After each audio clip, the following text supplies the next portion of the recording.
لکھ چکا ہوں میں علامہ اقبال کے تعلق سے، جس میں ایک کتاب آپ کے سامنے ہے، یہ مسجد قرطبہ کا تفصیلی جائزہ۔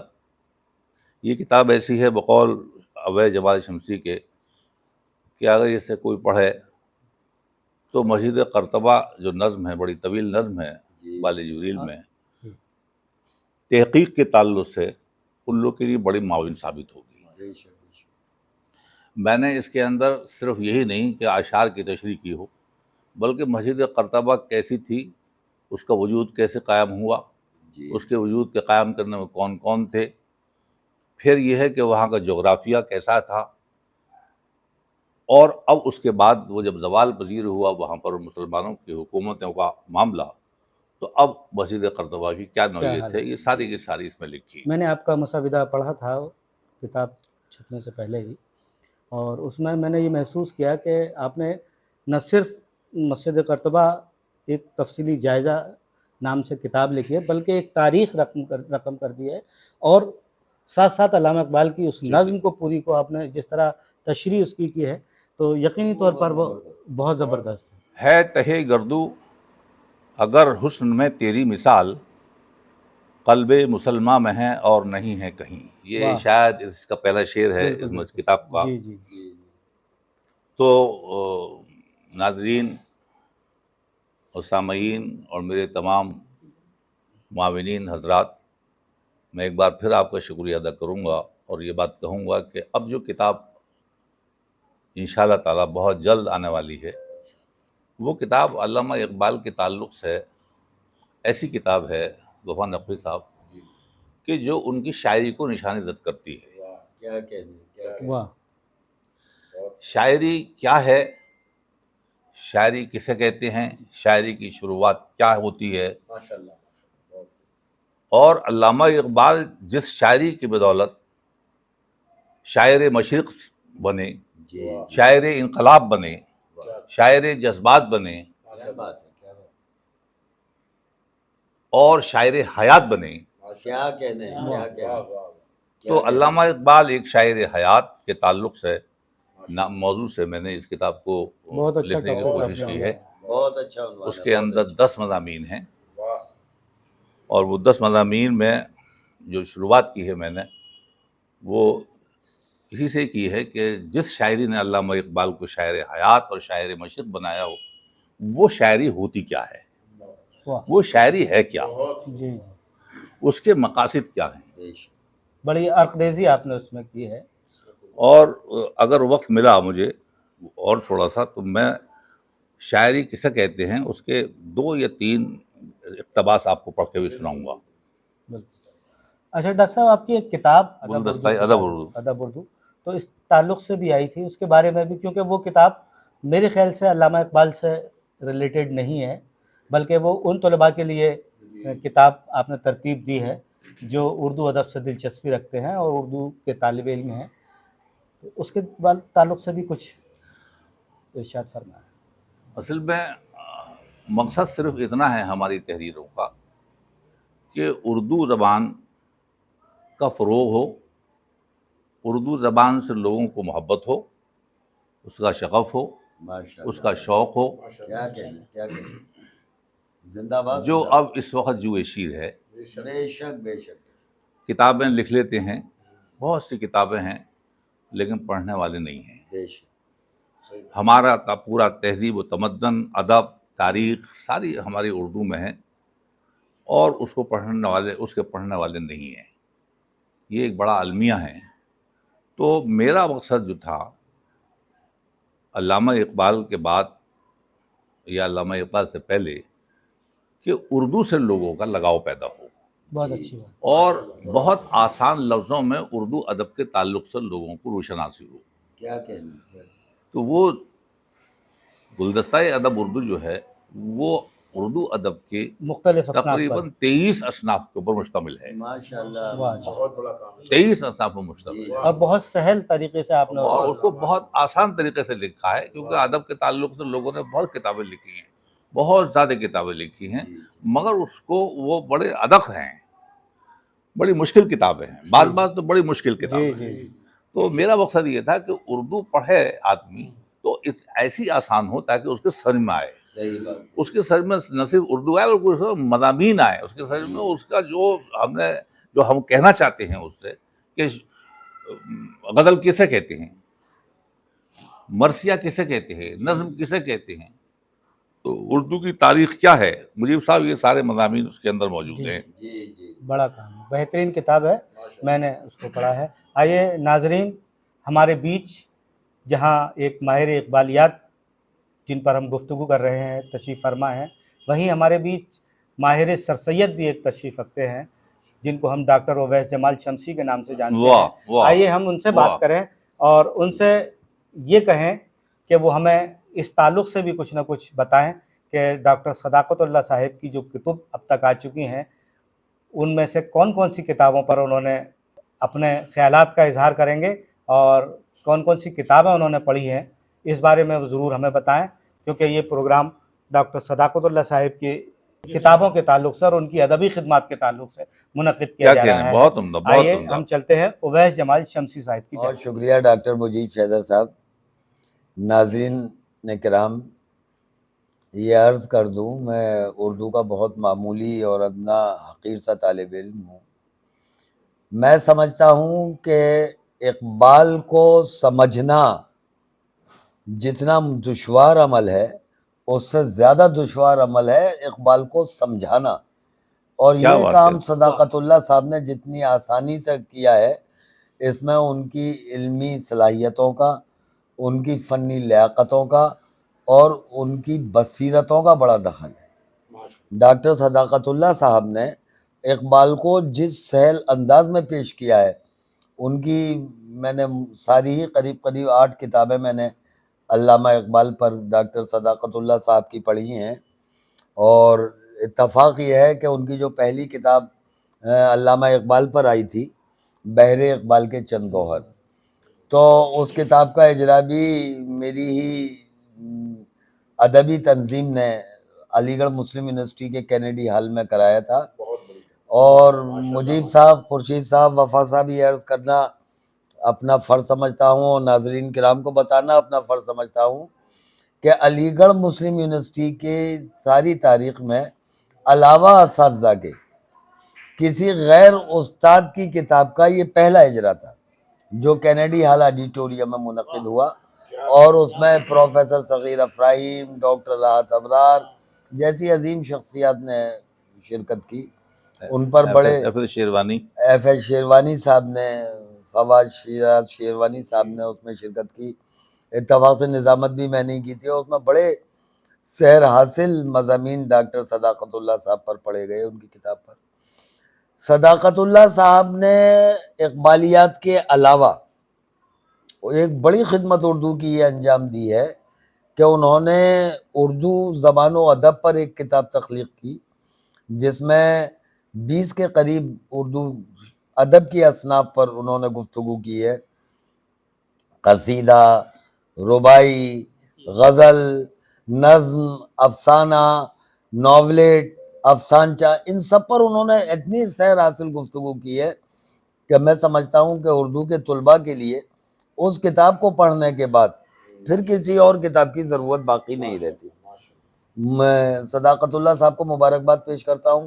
ابھی ان کی نویں کتاب مسجد قرطبہ کا ایک جائزہ، میں اتفاق سے میں نے اس کتاب کا مسودہ پڑھا ہے، اور یہ عرض کر دوں کہ یہ مسجد قرطبہ جو کتاب ہے اس میں صداقت اللہ صاحب نے نہ صرف یہ کہ اقبال کی شاعرانہ اور مفکرانہ عظمتوں کو قارئین کے سامنے پیش کیا ہے، بلکہ مسجد قرطبہ کا تاریخی اور جغرافیائی پس منظر جس طرح انہوں نے بیان کیا ہے وہ ایک بڑا تحقیقی عمل ہے.